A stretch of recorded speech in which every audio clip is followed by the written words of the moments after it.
I'm co-host James Ash. And I'm co-host Phil Scaife. Welcome to the Business Lockdown.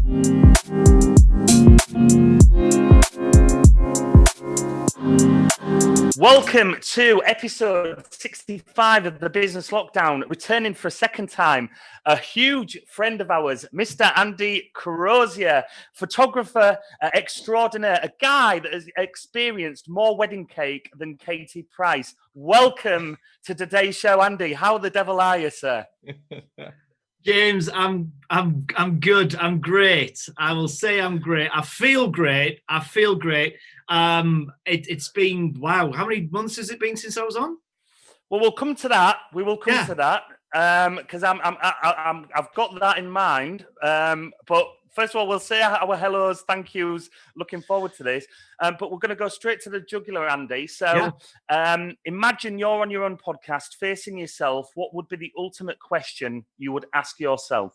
What would be the ultimate question you would ask yourself? Wow, great question. Yes. There we go. Right now, it would be how am I going to keep pivoting and surviving over the next 6 months in business? Awesome. Love it. And so what would be the answer? What would be the answer? Wow. I mean, it's about holding on right now. It's holding on and continuously being open to change, right? And just letting stuff come like a freight train, okay? Because it keeps coming like a freight train to us all.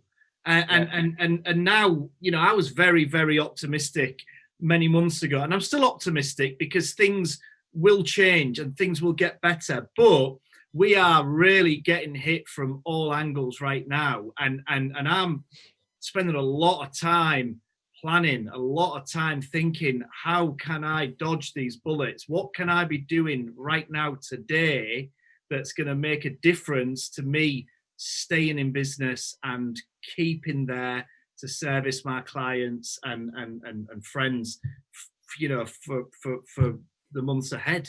Yeah, it's quite interesting because that question, you didn't say pivot, you said to keep pivoting.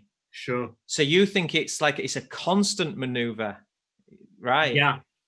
I think, you know, people have talked about a lot of different things over the last 7 months, you know, and pivot has been one of those words that's probably going to go down into the Harvard Business Review as probably the most, you know, quoted in this time.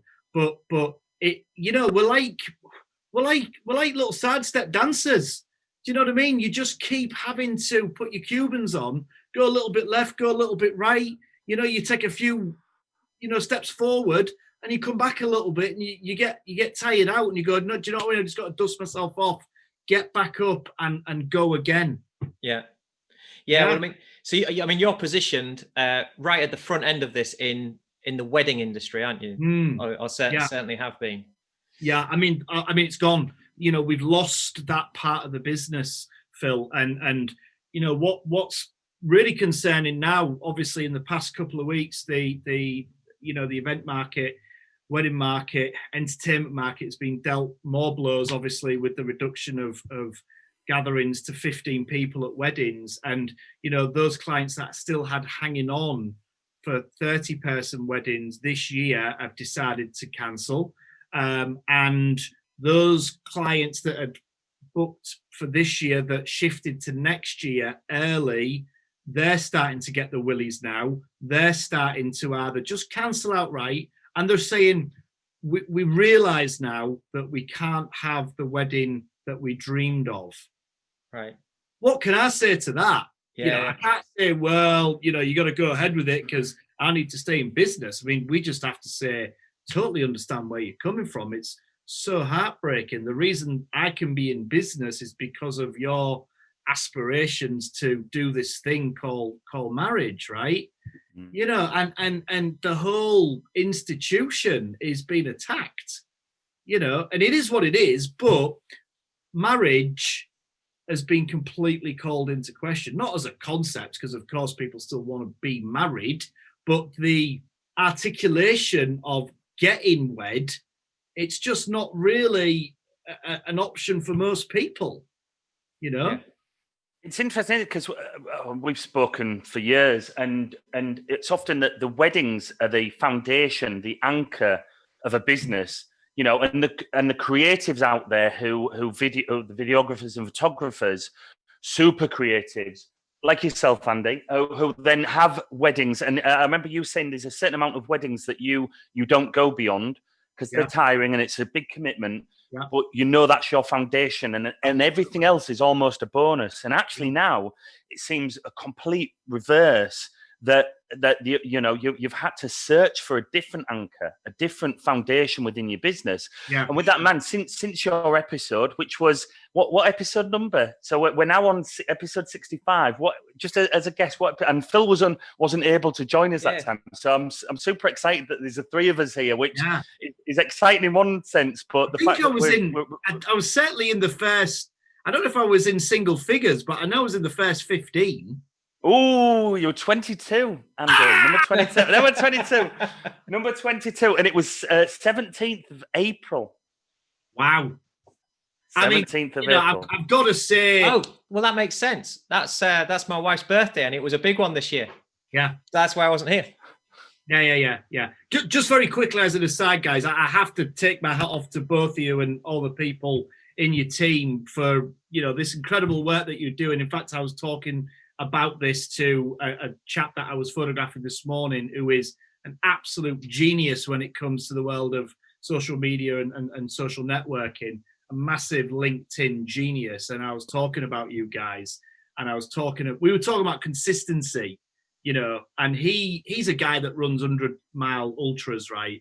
And I always ask him, what's the secrets? What is the secrets, Mike? And he's always talking about Mike, Ginger Mike. No, not Ginger Mike. Oh, I was going to say, I know the guy from Beverly, crazy ultra runner, but not Ginger Mike. No. Yeah, I do need to introduce you to Mike, who I'm talking about, because. Yes, please. Let's get him on. I mean, that is 100. That's just, that there's something in there that's unique. Like, that's beyond. He's writing books. He's speaking internationally. He's figured out the LinkedIn algorithm, basically, and he has a very clever piece of software that does very clever stuff on LinkedIn. He's also kind of doing that on Facebook at the moment, and he firmly believes that right now Facebook is where it's at for advertising spend. So we had a great morning this morning talking about that kind of stuff. But you want to talk about resilience, in the face of adversity. I mean, this guy, when he's on like mile 85 and he's starting to hallucinate, explaining what tools come out at that point. You know what I mean? Yeah. Yeah. Anyway, apologies. I mean, I'm sure Mike's great in that, but I stopped you in your stride. You were just about to say how great Phil and I were. Yeah, no, absolutely. Yeah. Actually, James, here's one thing. I've known Phil longer than you. Yeah. I think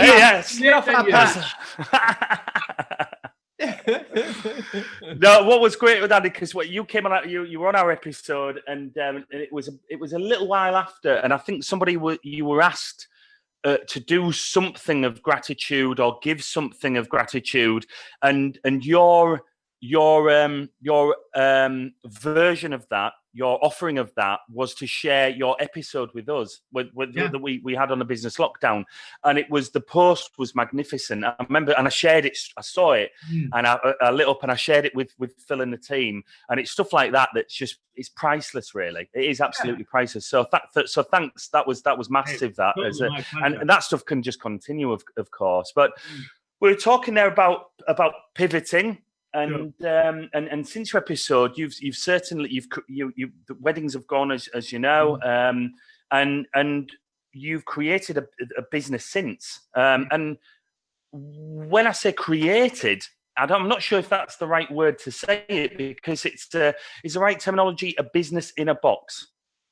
Is that? I think so. Yeah, I think it's that's how I would describe what I purchased, unpacked, and deployed, really. Okay, well, if you can tell us about what that business looks like in a nutshell, because I'm really eager to for our audience. We discussed that on just a personal call, and then I'm really keen to drill down on what a business in a box is, because I'm sure that applies to many different industries. I'm sure that a lot of our listeners and our viewers will then be like, I've never considered that could be the case, and that'll be a real key point. And then let's go back into what that business looks like since you purchased it and have driven that forward. Yeah, so Business in a Box is not me buying somebody else's business which is already established, trading, and has, you know, a presence. Basically, what happened was, shortly into lockdown, I got a call from a chap in Ireland who was a property investor, and he had just finished an HMO on down the avenues in Hull, and so he'd finished a property which had 6 rooms to let for MBA students, PhD students, overseas students that you know wanted a very nice place to stay, with a price ticket of about $550 a month for these rooms. So obviously do the math on that. The chap finished this HMO to a high standard right as lockdown was imposed. Okay, so he called me and he said, look, I don't know how we're going to do this, but I need the place photographing, you know, and I don't know what that will lead to, because obviously the photography is fairly static, but I need it doing, and we're going to see if we can vend it through our agent in Hull. And I'd offered virtual tours to some of my clients, but always used an outsourced operator for that. And when I'd looked into virtual tours in the past, the gear was super expensive. There was really only one platform out there that people were using. And it's a very closed system. Excellent, really, really great system, but very closed. And when I looked at purchasing the camera, it was outside of my price range. The price to be on their platform, very, very limited. In terms of how, you know, you couldn't do it on an ad hoc basis. You either had to have no models on there, or you had to go up to this next bracket, which meant you had to go all in. So I just offered it, you know, through a third party, and that was that. But when I was asked to look at this property in Hull, I started thinking, I'm like, you know what they could really do with right now is a virtual tour, because that's the nearest thing that they could have to being able to show the property properly. So what I did was I got in touch with my guy who I normally use, and he gave me the price, and I'm like, surely I can hire the gear, or I can do something, so at least I can keep the client in-house. So I went back out to the market, and I found that since I'd last reviewed the market, a load of disruptors had come in with different equipment, cheaper equipment, and a load of platforms that were way more open source. So at that time, I just received the grant from the government, because we're a limited company and we've got rateable premises. And I didn't just want to use that for servicing debt or wages, right? So I'm like, okay, I got to invest this money.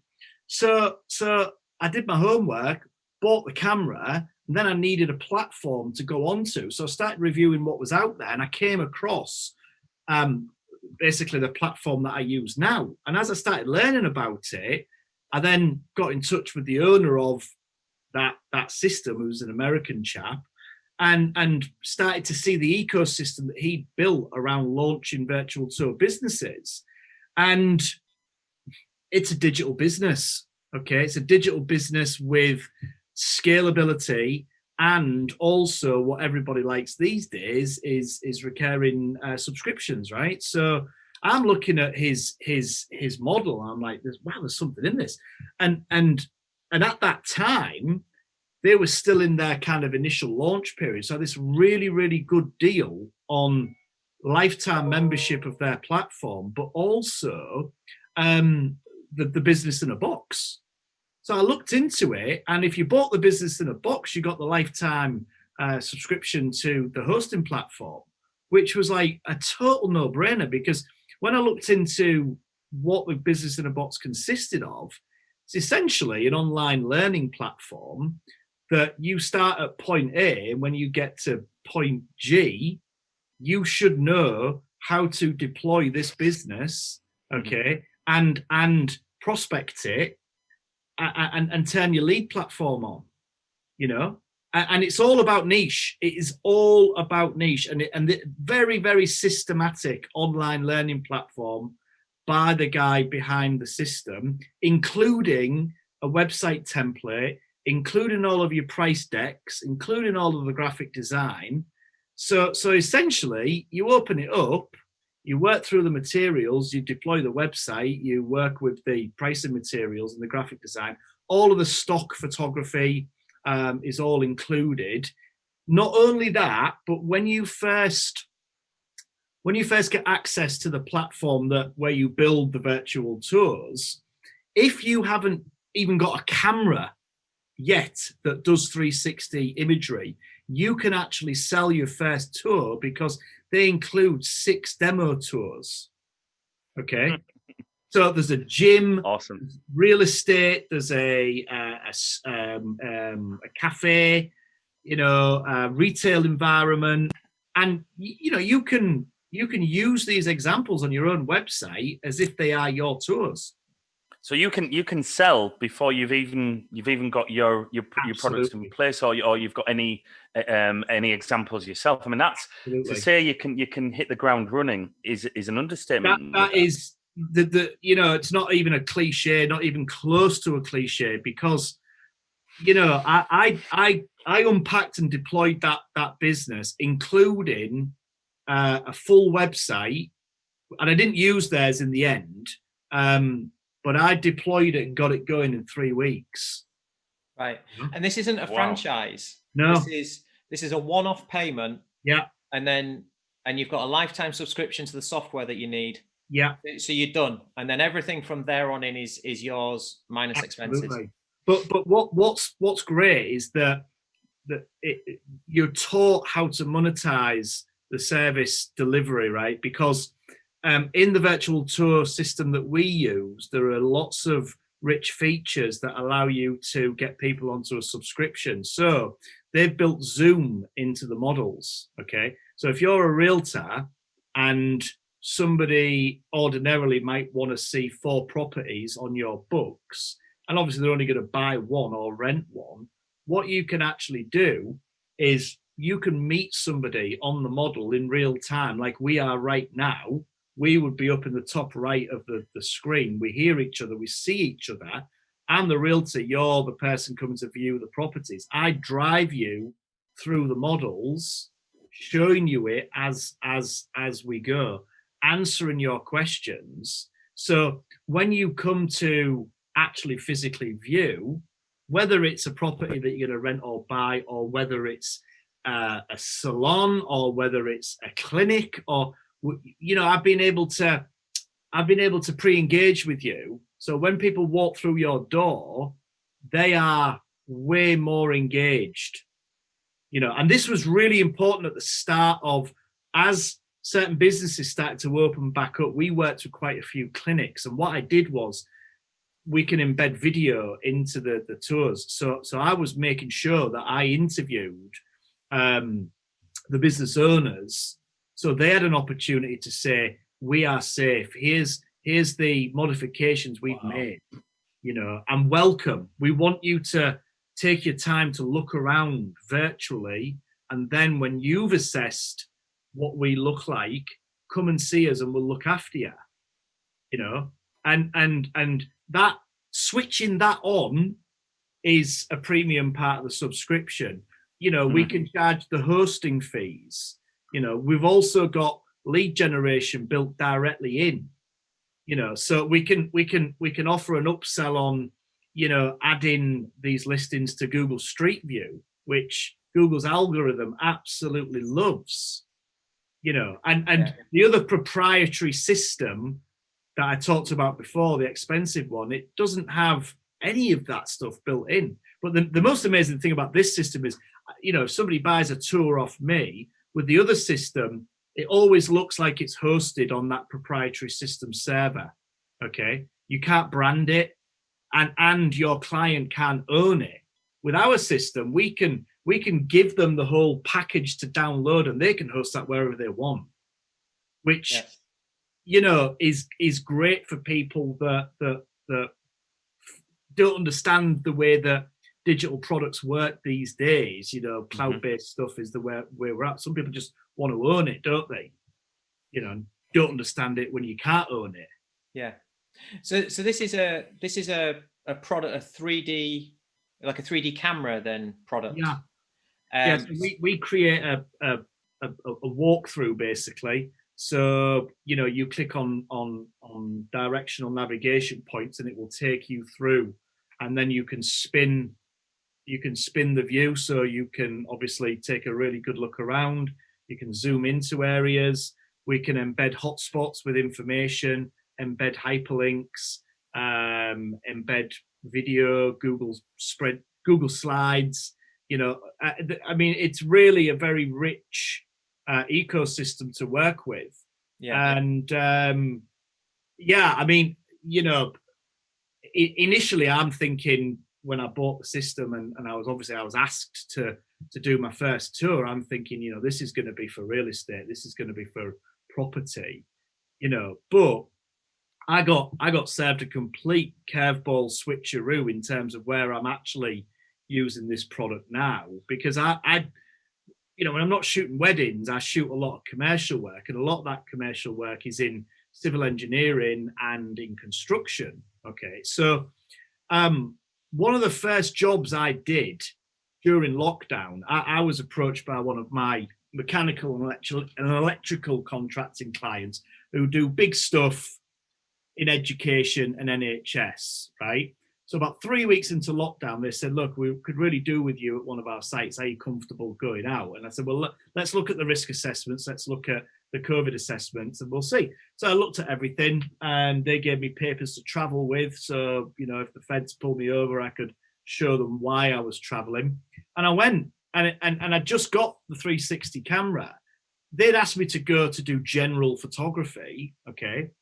But what I didn't tell them is that I had this camera. I thought I'll just surprise them, and I'll do a 360 tour so they can see exactly what's going on, because obviously they'll have a site manager there, but the directors of the company don't really see what's going on, right? Mm-hmm. And then obviously they're putting in a quarterly invoice to the main contractor, who their QSs quantity surveyors will then come along and start picking apart the invoice and say, well, you haven't done that there, you haven't done this. So actually, when I did this first tour for this contractor, I sent them the link, and I spoke to the director of the company. I said, that looks great, doesn't it?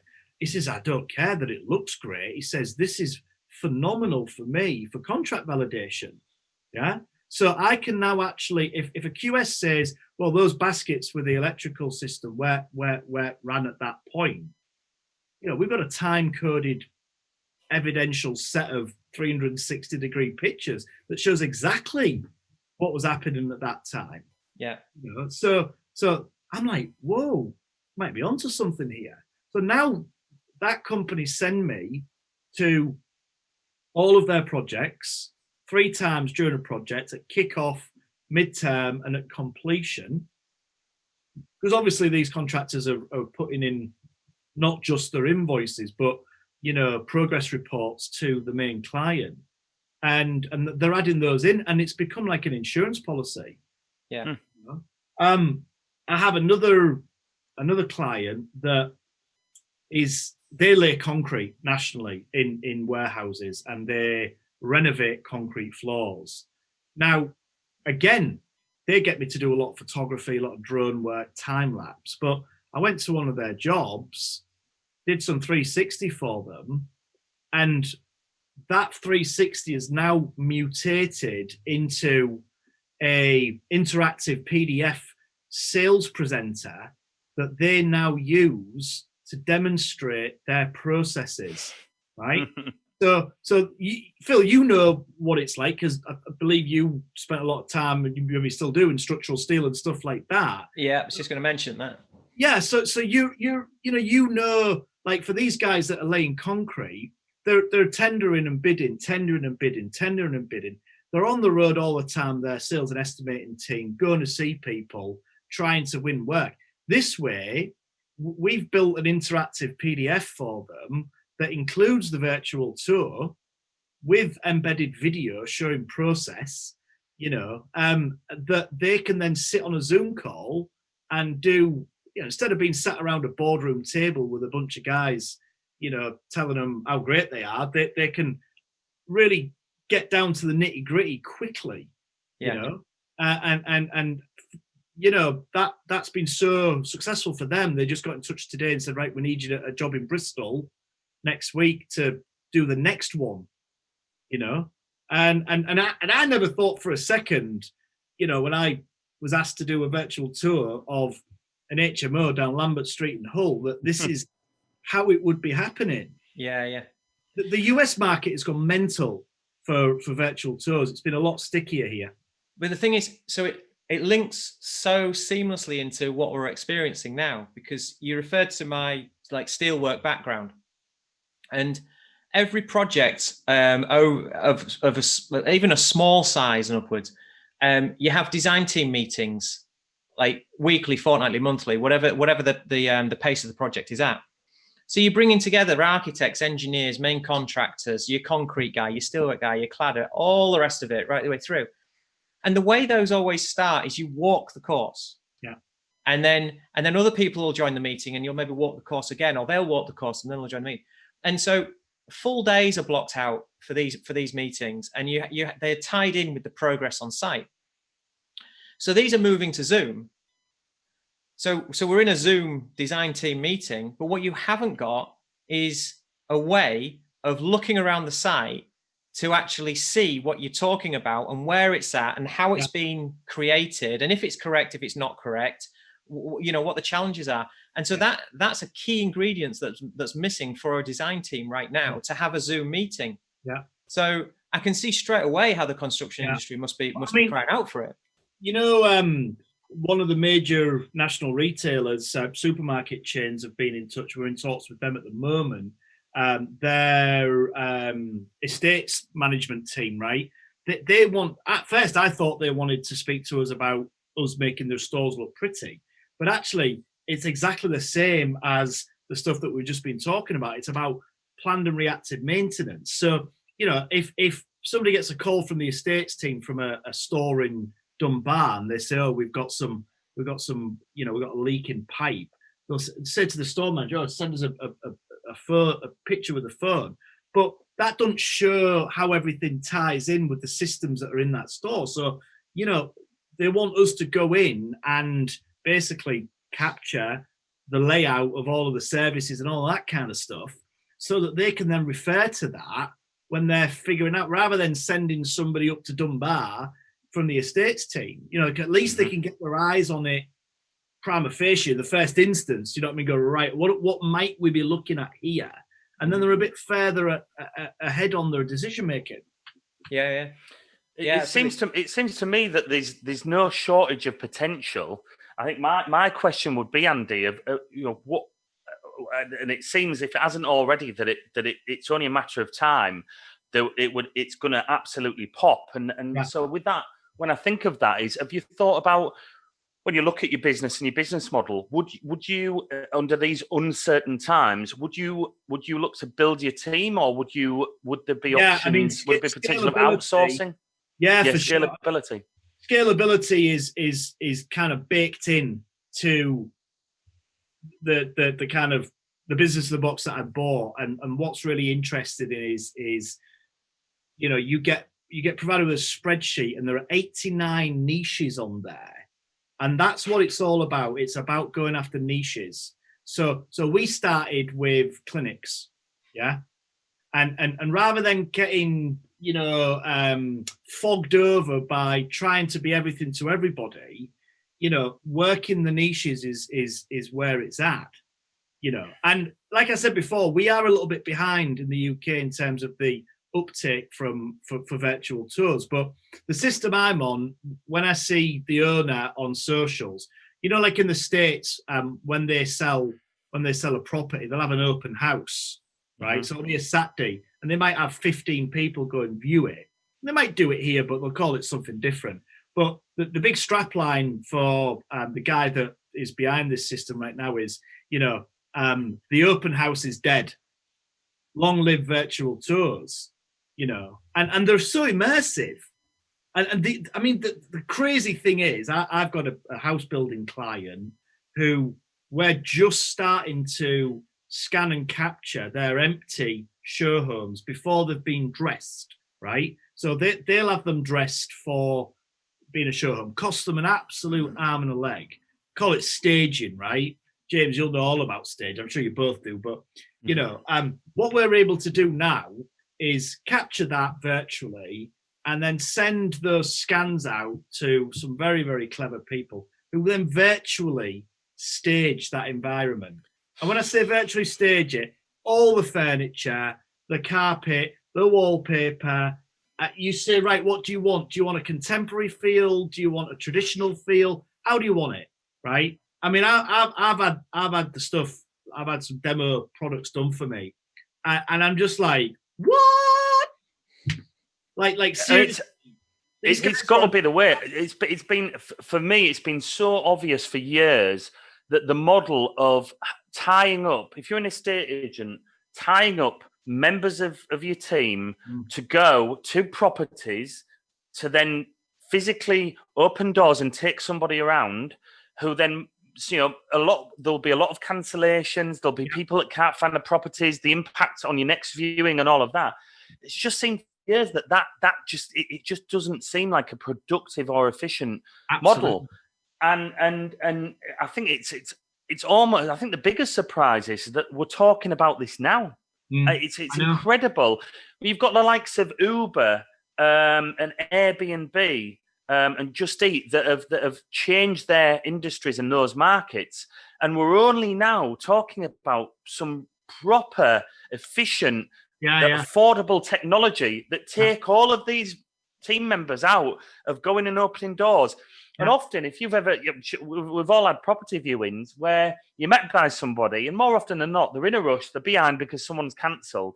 It's not like it's not like their property and they're proud of it and they're like showing off all the good qualities. At best, you'll maybe just like give it. They'll probably point you in direction and off you go and you view it yourself. British agents just haven't seen that. They've not seemed to have the creativity like our friends in the US and also Australia and New Zealand, where they've completely embraced this. I've tried to explain this to agents. Why don't you have your people focusing on stuff that's generating more leads? Do you know what I mean? And let the properties kind of sell themselves. But I think what British agents prefer at the moment is to have people in front of them. And they'll change. They'll have to.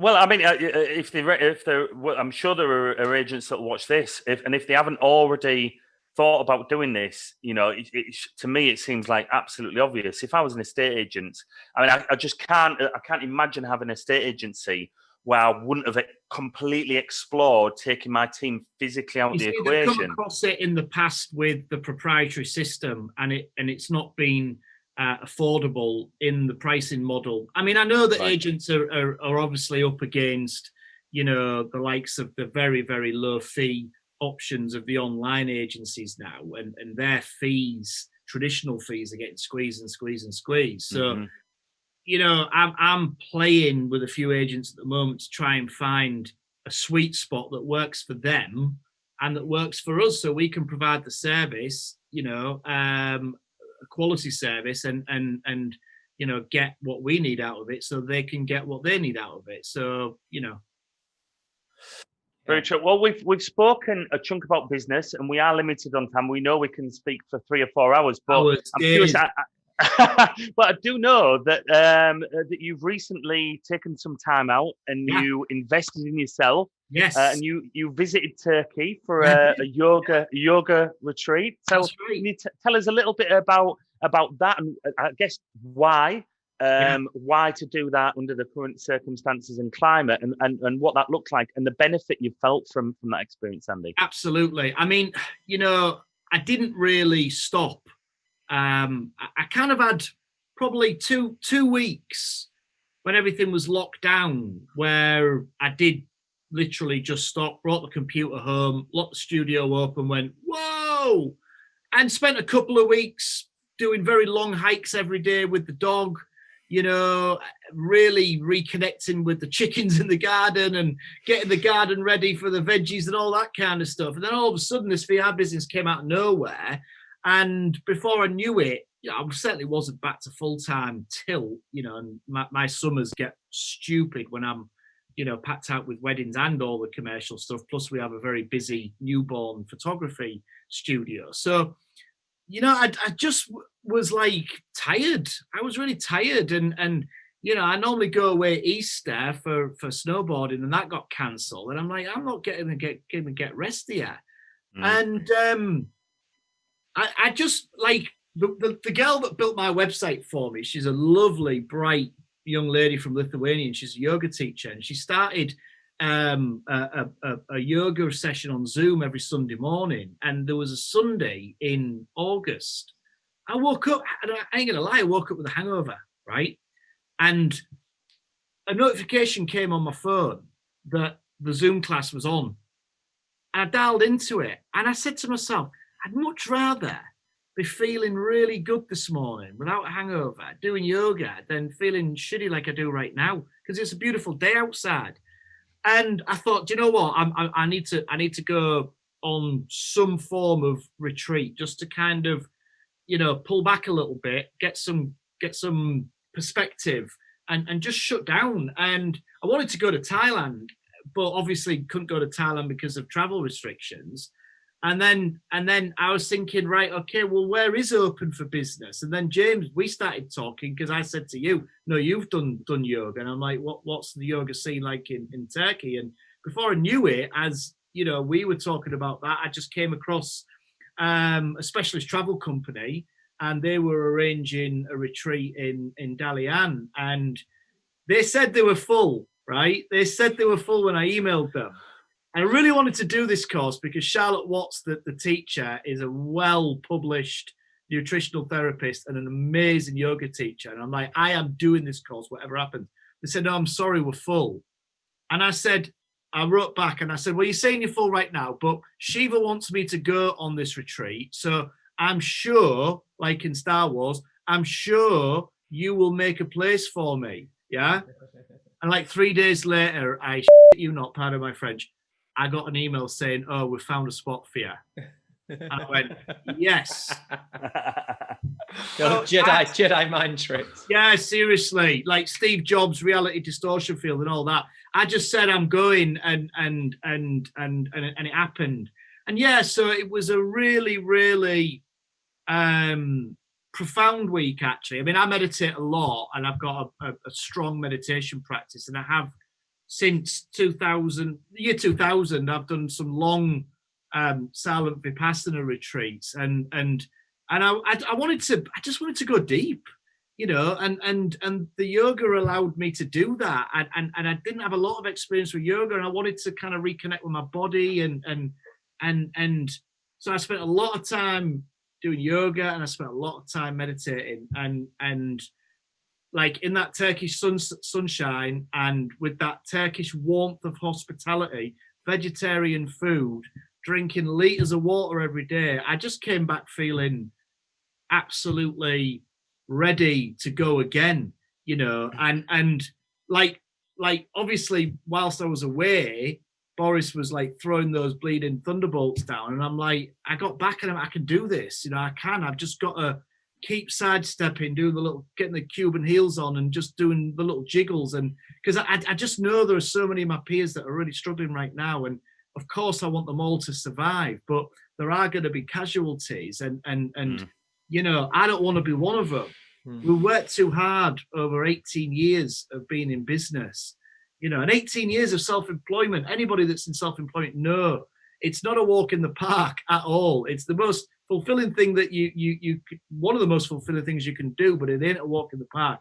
And I ain't prepared to let anything get in the way of us being, you know, here once things, you know, get right. So it's about having the right mindset, having a strong body, you know, and just getting all the little parts of the jigsaw as much as you can balanced out so that you can do the best that you can, you know. Yeah. Well, we'll finish off here, but nicely you mentioned Boris there, which leads us nicely into one of our last questions, which is, who's your hero and why? Who's my hero and why? Oh, I've got tons of heroes. I've got to say,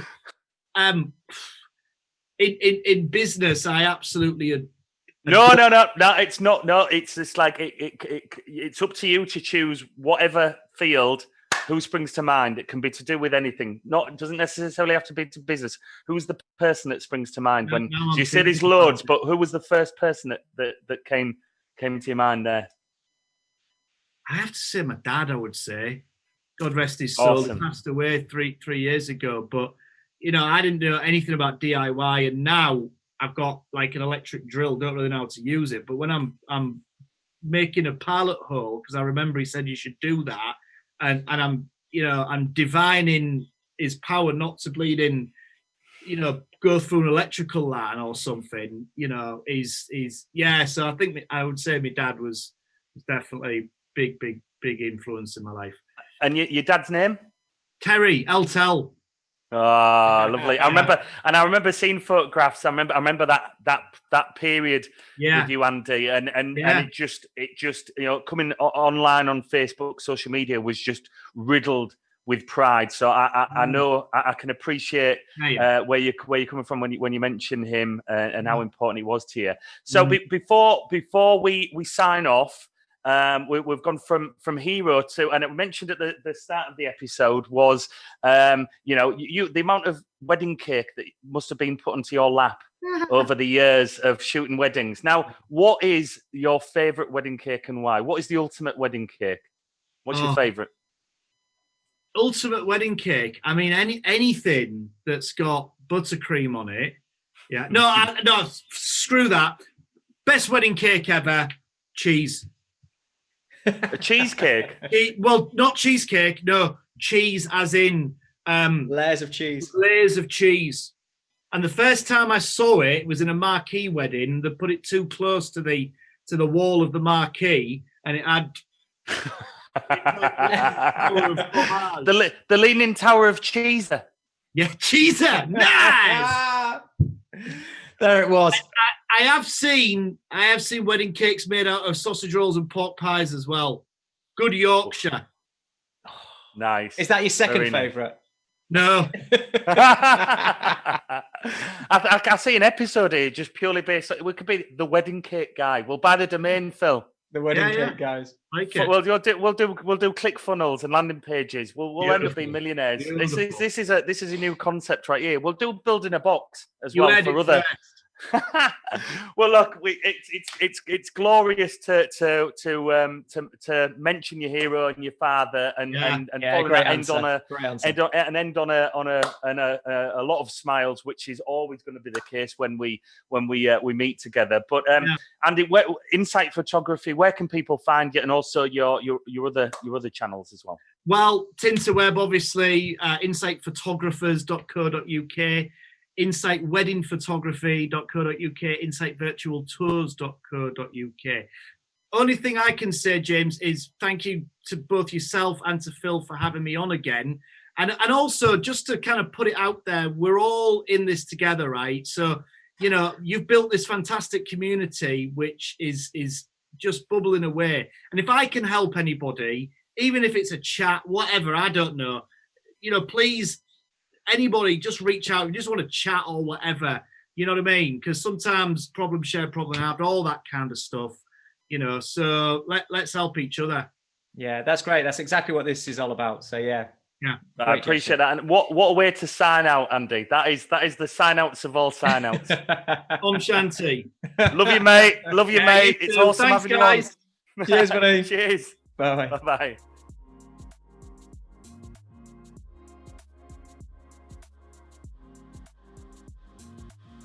Thank you so much for joining us on the Business Lockdown. Please comment, like, share and subscribe to help build our global community. We look forward to seeing you all soon.